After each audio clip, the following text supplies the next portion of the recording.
ಆತ್ಮೀಯ ಸ್ನೇಹಿತರೆ, MNS ಅಕಾಡೆಮಿಗೆ ಸ್ವಾಗತ.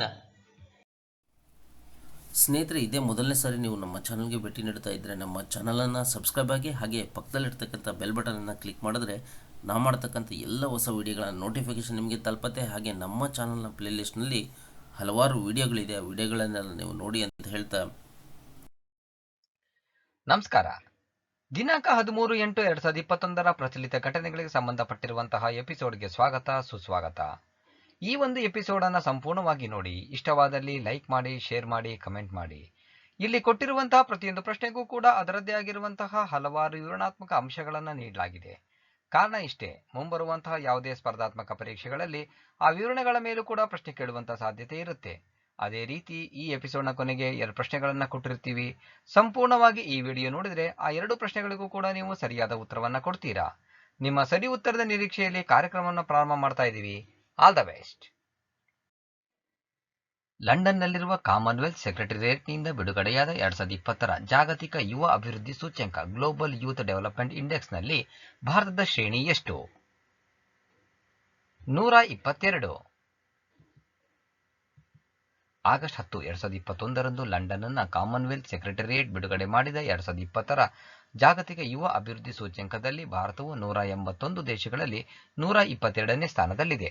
ಯುವ ಅಭಿವೃದ್ಧಿಯ ತ್ರೈವಾರ್ಷಿಕ ಶ್ರೇಯಾಂಕಗಳು ಯುವಕರು ತಮ್ಮ ಸಮಾಜಗಳಲ್ಲಿ ಯಾವ ಮಟ್ಟಿಗೆ ಪ್ರಯೋಜನಕಾರಿಯಾಗಿ ಕೊಡುಗೆ ನೀಡಲು ತೊಡಗಿದ್ದಾರೆ ಮತ್ತು ನೀತಿಗಳು ಹಾಗೂ ಪರಿಕರಗಳನ್ನು ಸಕ್ರಿಯಗೊಳಿಸುವ ಮೂಲಕ ಸಬಲರಾಗಿದ್ದಾರೆ ಎಂಬುದನ್ನು ತಿಳಿಸುತ್ತದೆ. 2020 ಜಾಗತಿಕ ಯುವ ಅಭಿವೃದ್ಧಿ ಸೂಚ್ಯಂಕದಲ್ಲಿ ಅಗ್ರದೇಶ ಸಿಂಗಾಪುರದ ನಂತರ ಸ್ಲೋವೇನಿಯಾ, ನಾರ್ವೆ, ಮಾಲ್ಟಾ ಮತ್ತು ಡೆನ್ಮಾರ್ಕ್ ಟಾಪ್ 5 ದೇಶಗಳಾಗಿವೆ. 2020 ಜಾಗತಿಕ ಯುವ ಅಭಿವೃದ್ಧಿ ಸೂಚ್ಯಂಕದಲ್ಲಿ ಕೊನೆಯ ಸ್ಥಾನದಲ್ಲಿರುವ ದೇಶ Chad. 4 is the right answer. List of India's rank different index 2021. World Happiness Report 2021 139th. International Intellectual Property Index 2021 40th. LA Passport Index 2021 84th. World Press Freedom Index 2021 142nd. World Competitiveness Index 2021 43rd. Global Peace Index 2021 135th. ಅಂತಾರಾಷ್ಟ್ರೀಯ ಯುವ ದಿನವನ್ನು international youth day IYD ಪ್ರತಿ ವರ್ಷ ಯಾವ ದಿನದಂದು ಆಚರಿಸಲಾಗುತ್ತದೆ? 12 August. International youth day ಸರ್ಕಾರಗಳು ಮತ್ತು ಇತರರ ಗಮನವನ್ನು ವಿಶ್ವದಾದ್ಯಂತ ಯುವ ಸಮಸ್ಯೆಗಳತ್ತ ಸೆಳೆಯಲು ಅಂತಾರಾಷ್ಟ್ರೀಯ ಯುವ ದಿನವನ್ನು ವಾರ್ಷಿಕವಾಗಿ ಆಗಸ್ಟ್ 12ರಂದು ಆಚರಿಸಲಾಗುತ್ತದೆ. ಈ ದಿನವನ್ನು ವಿಶ್ವಸಂಸ್ಥೆಯು 1999ರಲ್ಲಿ ಗೊತ್ತುಪಡಿಸಿತು. ಮೊದಲ IYD ಅನ್ನು 12 ಆಗಸ್ಟ್ 2000ರಂದು ಆಚರಿಸಲಾಯಿತು. 2021 ಇಂಟರ್ನ್ಯಾಷನಲ್ ಯೂತ್ ಡೇ ಥೀಮ್ ಆಹಾರ ವ್ಯವಸ್ಥೆಗಳನ್ನು ಪರಿವರ್ತಿಸುವುದು, ಮಾನವ ಮತ್ತು ಗ್ರಹಗಳ ಆರೋಗ್ಯಕ್ಕಾಗಿ ಯುವ ನಾವೀನ್ಯತೆ, transforming food systems, youth innovation for human and planetary health. 2 is the right answer. ಭಾರತವು ಖಾದ್ಯ ತೈಲದಲ್ಲಿ ಸ್ವಾವಲಂಬನೆ ಸಾಧಿಸಲು ರಾಷ್ಟ್ರೀಯ ಖಾದ್ಯ ತೈಲ mission oil palm, national edible oil mission oil palm NMEOOP ಯೋಜನೆಯನ್ನ ಆರಂಭಿಸುವುದಾಗಿ ಪ್ರಧಾನಿ ಮೋದಿ ಘೋಷಿಸಿದ್ದಾರೆ. ಸರ್ಕಾರದಿಂದ ಈ ಯೋಜನೆಯಲ್ಲಿ ಎಷ್ಟು ಮೊತ್ತವನ್ನು ಹೂಡಿಕೆ ಮಾಡಲಾಗುತ್ತದೆ? 11,000 ಕೋಟಿ ರೂಪಾಯಿಗಳು. ಪ್ರಧಾನಮಂತ್ರಿ ನರೇಂದ್ರ ಮೋದಿ ಆಗಸ್ಟ್ 20, 2021ರಂದು ರಾಷ್ಟ್ರೀಯ ಖಾದ್ಯ ತೈಲ ಮಿಷನ್ ಆಯಿಲ್ ಪಾಮ್ NMEOOP ಎಂಬ ತಾಳೆ ಎಣ್ಣೆ ಉತ್ಪಾದನೆಯ ಯೋಜನೆಯನ್ನು ಪ್ರಾರಂಭಿಸಿದರು. ಸರ್ಕಾರವು ಈ ಯೋಜನೆಯಡಿಯಲ್ಲಿ ಎಣ್ಣೆ ಬೀಜ ಮತ್ತು ಎಣ್ಣೆ ಪಾಮ್ ಮೇಲೆ ರಾಷ್ಟ್ರೀಯ ಮಿಷನ್ ಮೂಲಕ ರು 11,000 ಕೋಟಿಗಿಂತ ಹೆಚ್ಚು ಹೂಡಿಕೆ ಮಾಡುತ್ತದೆ. ಹೊಸ ರಾಷ್ಟ್ರೀಯ ಉಪಕ್ರಮವು ಕೃಷಿ ಆದಾಯವನ್ನು ಹೆಚ್ಚಿಸಲು ಮತ್ತು ಖಾದ್ಯ ಎಣ್ಣೆಯಲ್ಲಿ ದೇಶವನ್ನು ಸ್ವಾವಲಂಬಿಯಾಗಿಸಲು ಸಹಾಯ ಮಾಡುವ ಗುರಿಯನ್ನು ಹೊಂದಿದೆ. 4 is the right answer. ಇತ್ತೀಚೆಗೆ SIDBI ಕಡಿಮೆ ಆದಾಯದ ಗುಂಪುಗಳಿಂದ ಉದ್ಯಮಿಗಳಿಗೆ ಸಾಲ ಮಂಜೂರು ಮಾಡಲು ಆಪ್ ಆಧಾರಿತ ಡಿಜಿಟಲ್ ಸಾಲ ನೀಡುವ ವೇದಿಕೆಯನ್ನು ಆರಂಭಿಸುವುದಾಗಿ ಘೋಷಿಸಿದೆ. ಆಪ್ ಹೆಸರೇನು? ಡಿಜಿಟಲ್ ಪ್ರಯಾಸ್. ಭಾರತೀಯ ಸಣ್ಣ ಕೈಗಾರಿಕೆಗಳ ಅಭಿವೃದ್ಧಿ bank, small industries development bank of India (SIDB) ಕಡಿಮೆ ಆದಾಯದ ಉದ್ಯಮಿಗಳಿಗೆ ಸಾಲ ಮಂಜೂರು ಮಾಡಲು ಡಿಜಿಟಲ್ ಪ್ರಯಾಸ್ ಹೆಸರಿನ ಆಪ್ ಆಧಾರಿತ ಡಿಜಿಟಲ್ ಸಾಲ ನೀಡುವ ವೇದಿಕೆಯನ್ನು ಆರಂಭಿಸಿದೆ. ದಿನದ ಅಂತ್ಯದೊಳಗೆ ಸಾಲ ಮಂಜೂರಾಗುತ್ತದೆ. ಇದರ ಹೊರತಾಗಿ ನಗರ ಪ್ರದೇಶಗಳಲ್ಲಿ ಮಹತ್ವಾಕಾಂಕ್ಷೆಯ ಯುವಕರ ಅಗತ್ಯತೆಗಳನ್ನು ಪೂರೈಸಲು ಸಿಡ್ಬಿ ಬಿಗ್ ಬಾಸ್ಕೆಟ್ನೊಂದಿಗೆ ಒಪ್ಪಂದ ಮಾಡಿಕೊಂಡಿದೆ.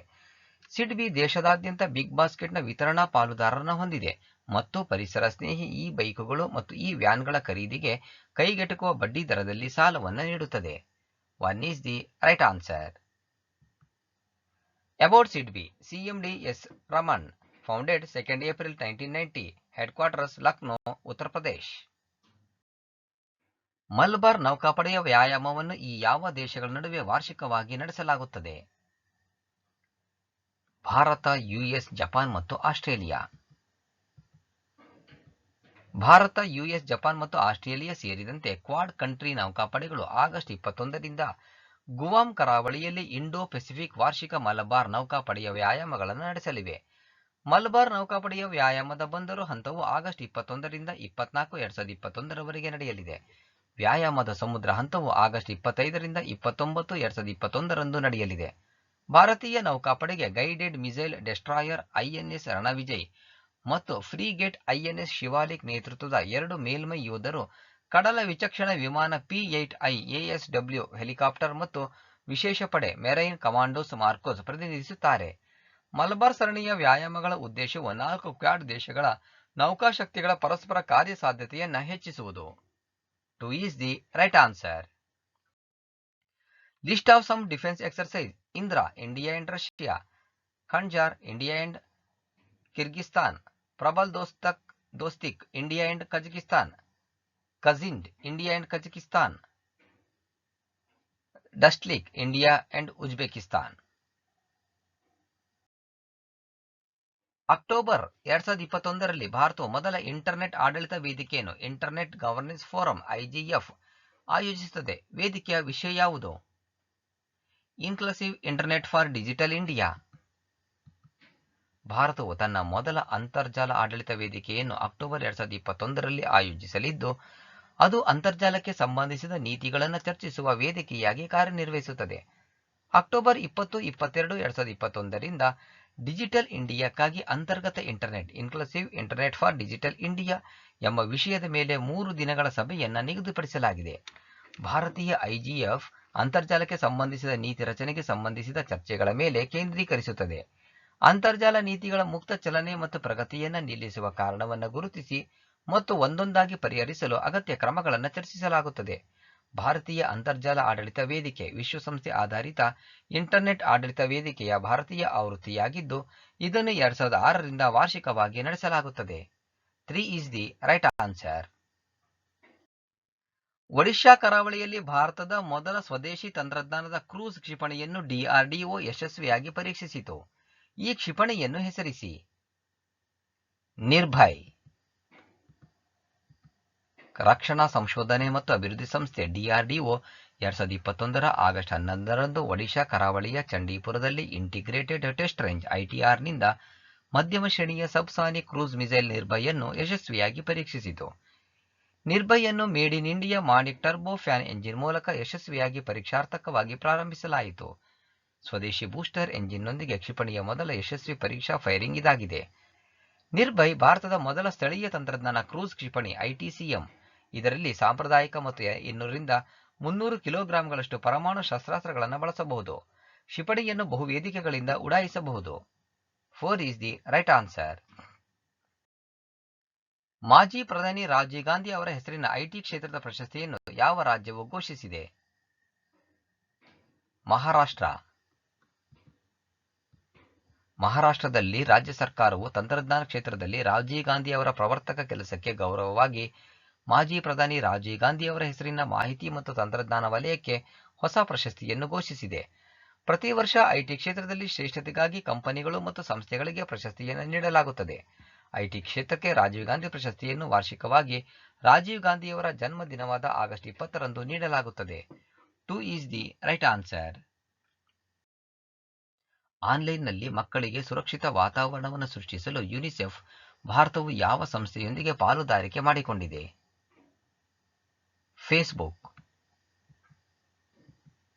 ಫೇಸ್ಬುಕ್ ಮತ್ತು ಯುನಿಸೆಫ್ ಇಂಡಿಯಾ ಆನ್ಲೈನ್ ಸುರಕ್ಷತೆಯ ಮೇಲೆ ವಿಶೇಷ ಗಮನ ಹರಿಸಿ ಮಕ್ಕಳ ಮೇಲಿನ ದೌರ್ಜನ್ಯವನ್ನು ಕೊನೆಗೊಳಿಸುವ ಉದ್ದೇಶದಿಂದ 1 ವರ್ಷದ ಜಂಟಿ ಉಪಕ್ರಮವನ್ನು ಆರಂಭಿಸಲು ತಮ್ಮ ಪಾಲುದಾರಿಕೆಯನ್ನು ಘೋಷಿಸಿವೆ.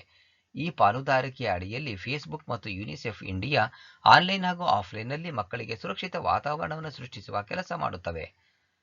ಹೊಸ ಉಪಕ್ರಮವು ರಾಷ್ಟ್ರವ್ಯಾಪಿ ಸಾಮಾಜಿಕ ಮಾಧ್ಯಮ ಅಭಿಯಾನ ಮತ್ತು ಆನ್ಲೈನ್ ಸುರಕ್ಷತೆ, ಡಿಜಿಟಲ್ ಸಾಕ್ಷರತೆ ಮತ್ತು ಮಾನಸಿಕ ಸಾಮಾಜಿಕ ಬೆಂಬಲದ ಕುರಿತು 1,00,000 ಶಾಲಾ ಮಕ್ಕಳಿಗೆ ಸಾಮರ್ಥ್ಯ ವೃದ್ಧಿಯನ್ನು ನೀಡುವ ಗುರಿ ಒಳಗೊಂಡಿರುತ್ತದೆ. ಈ ಅಭಿಯಾನವು ಮಕ್ಕಳ ಸ್ಥಿತಿಸ್ಥಾಪಕತ್ವ ಮತ್ತು ಡಿಜಿಟಲ್ ಜಗತ್ತನ್ನು ಸುರಕ್ಷಿತವಾಗಿ ಪ್ರವೇಶಿಸುವ ಸಾಮರ್ಥ್ಯವನ್ನು ಸುಧಾರಿಸಲು ಸಹಾಯ ಮಾಡುತ್ತದೆ. ಮಕ್ಕಳ ಮೇಲಿನ ದೌರ್ಜನ್ಯ ಮತ್ತು ಮಕ್ಕಳು, ಕುಟುಂಬಗಳು ಮತ್ತು ಸಮುದಾಯಗಳ ಮೇಲೆ ಅದರ ಪ್ರಭಾವದ ಬಗ್ಗೆ ಅರಿವು ಹೆಚ್ಚಿಸಲು ಸಹಾಯ ಮಾಡುತ್ತದೆ. ಜೊತೆಗೆ ಸಮುದಾಯಗಳು ಮತ್ತು ಮುಂಚೂಣಿಯ ಕೆಲಸಗಾರರ ಕೌಶಲ್ಯಗಳನ್ನು ಹೆಚ್ಚಿಸಿ ಹಿಂಸೆಯನ್ನು ಉತ್ತಮವಾಗಿ ತಡೆಗಟ್ಟಲು ಮತ್ತು ಪ್ರತಿಕ್ರಿಯಿಸಲು ಸಹಾಯ ಮಾಡುತ್ತದೆ. 3 is the right answer. Doctor Balaji Tambe ಅವರು ಇತ್ತೀಚೆಗೆ 81ನೇ ವಯಸ್ಸಿನಲ್ಲಿ ನಿಧನರಾದರು. ಅವರು ಒಬ್ಬ ಆಯುರ್ವೇದಾಚಾರ್ಯ, ಪ್ರಸಿದ್ಧ ಆಧ್ಯಾತ್ಮಿಕ ನಾಯಕ, ಆಯುರ್ವೇದಾಚಾರ್ಯ ಮತ್ತು ಯೋಗ ಪ್ರತಿಪಾದಕರಾದ ಡಾಕ್ಟರ್ ಬಾಲಾಜಿ ತಾಂಬೆ ಅಲ್ಪಕಾಲದ ಅನಾರೋಗ್ಯದ ನಂತರ ನಿಧನರಾದರು. ಅವರಿಗೆ 81 ವರ್ಷ ವಯಸ್ಸಾಗಿತ್ತು. ಡಾಕ್ಟರ್ ತಾಂಬೆ ಲೋನಾವಾಲಾ ಬಳಿಯ ಸಮಗ್ರ ಗುಣಪಡಿಸುವ ಕೇಂದ್ರವಾದ ಆತ್ಮ ಸಂತುಲನ ಗ್ರಾಮದ ಸ್ಥಾಪಕರಾಗಿದ್ದರು. ಇದು ಭಾರತದ ಮೊದಲ ಮತ್ತು ಅತಿದೊಡ್ಡ ಆಯುರ್ವೇದ ಕೇಂದ್ರಗಳಲ್ಲಿ ಒಂದಾಗಿದೆ. ಅವರು ಆಧ್ಯಾತ್ಮಿಕತೆ, ಯೋಗ ಮತ್ತು ಆಯುರ್ವೇದದ ಕುರಿತು ಹಲವಾರು ಪುಸ್ತಕಗಳನ್ನು ಬರೆದಿದ್ದಾರೆ. 2 is the right answer. Fit India freedom runs 2.0 ಯಾವಾಗ ಪ್ರಾರಂಭವಾಗುತ್ತದೆ? ಆಗಸ್ಟ್ 13. ಆಜಾದಿ ಕಾ ಅಮೃತ್ ಮಹೋತ್ಸವದ ಅಂಗವಾಗಿ ಫಿಟ್ ಇಂಡಿಯಾ ಫ್ರೀಡಮ್ ರನ್ 2.0 ಅನ್ನು ಆಗಸ್ಟ್ 13, 2021ರಂದು ಪ್ರಾರಂಭಿಸಲಾಗುವುದು. ಕೇಂದ್ರ ಯುವ ವ್ಯವಹಾರಗಳು ಮತ್ತು ಕ್ರೀಡಾ ಸಚಿವ ಅನುರಾಗ್ ಸಿಂಗ್ ಠಾಕೂರ್ ಈ ರಾಷ್ಟ್ರವ್ಯಾಪಿ ಕಾರ್ಯಕ್ರಮಕ್ಕೆ ಚಾಲನೆ ನೀಡಲಿದ್ದಾರೆ. ಆಜಾದಿ ಕಾ ಅಮೃತ್ ಮಹೋತ್ಸವ ಇಂಡಿಯಾ 75 ಅಟ್ ಇದರ ಆಚರಣೆಯ ಅಂಗವಾಗಿ ಯುವ ವ್ಯವಹಾರಗಳು ಮತ್ತು ಕ್ರೀಡಾ ಸಚಿವಾಲಯವು ಫಿಟ್ ಇಂಡಿಯಾ ಫ್ರೀಡಮ್ ರನ್ 2.0 ಅನ್ನು ಆಯೋಜಿಸಿದೆ. ಫ್ರೀಡಮ್ ರನ್ 2.0 ದೇಶಾದ್ಯಂತ 75ನೇ ಸ್ವಾತಂತ್ರ್ಯ ದಿನಾಚರಣೆಯನ್ನು ನೆನಪಿಸುತ್ತದೆ. ಈ ಅಭಿಯಾನವು ಎಲ್ಲಿಯಾದರೂ ಯಾವಾಗ ಬೇಕಾದರೂ ಓಡಬಹುದು ಎಂಬ ಪರಿಕಲ್ಪನೆಯನ್ನು ಆಧರಿಸಿದೆ.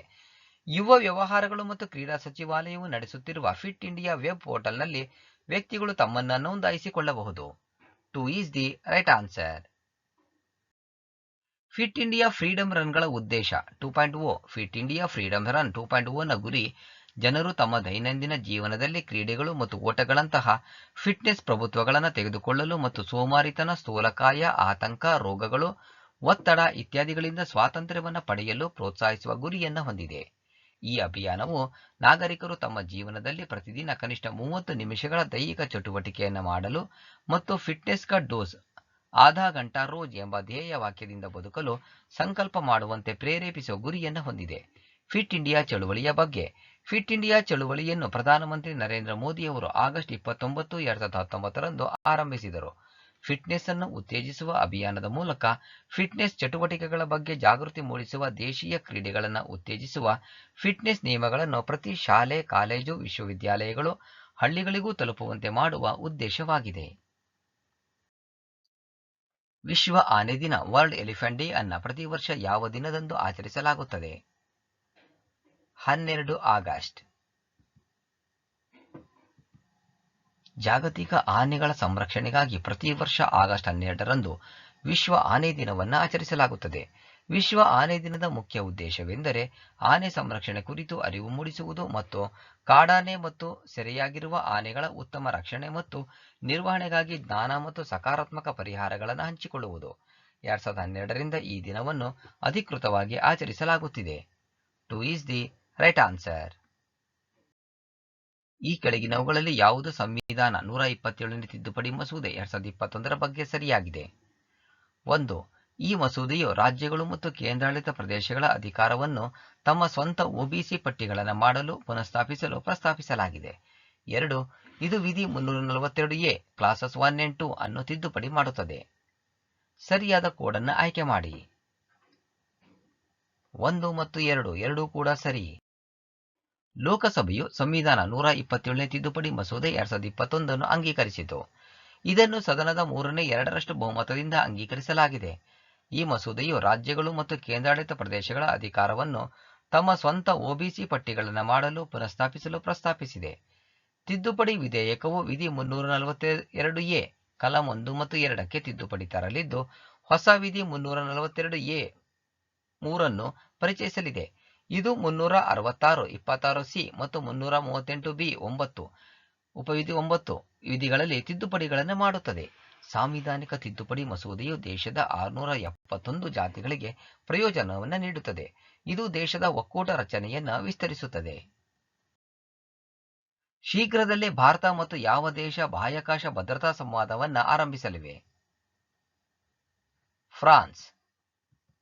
ಭಾರತ ಮತ್ತು ಫ್ರಾನ್ಸ್ ಶೀಘ್ರದಲ್ಲೇ ಬಾಹ್ಯಾಕಾಶ ಭದ್ರತಾ ಸಂವಾದವನ್ನು ಆರಂಭಿಸಲಿದೆ. ಇದು ಎರಡೂ ದೇಶಗಳಿಗೆ ತಮ್ಮ ಬಾಹ್ಯಾಕಾಶ ಆಸ್ತಿಗಳನ್ನು ರಕ್ಷಿಸಲು ಸಹಾಯ ಮಾಡುತ್ತದೆ.